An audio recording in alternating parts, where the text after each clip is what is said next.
hình khô hi ta sa ngày chát nan cả đêm và cao ha cao tiếng ghé vào heli tôn sốt thì na lăng rộn kahi ba cái nắng mi in cả tròn xe ta na hu hình na tu nun suni le hình ngai tâm in nang đi ni cái kia hà đê cái hình con nang ma chơi át in ti tôn son sa trôi lệ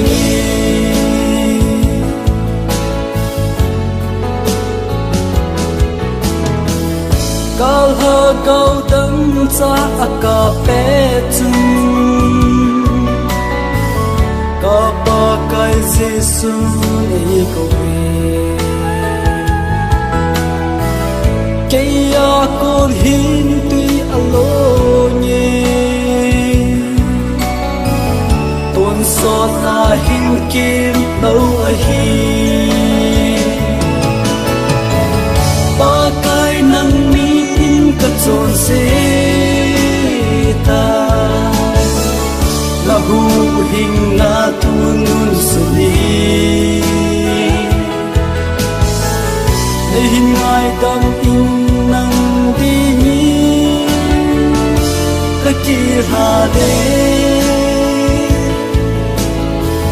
cái hình con nang ma chơi át in ti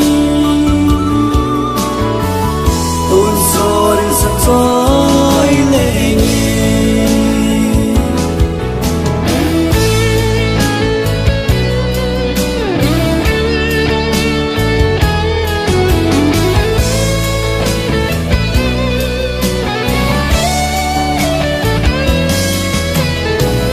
đây xiết hi kỳ đinh có đun a hi tôn suốt nộp na ấy bị thiêu có ba cái Giêsu đúng gì ta nhé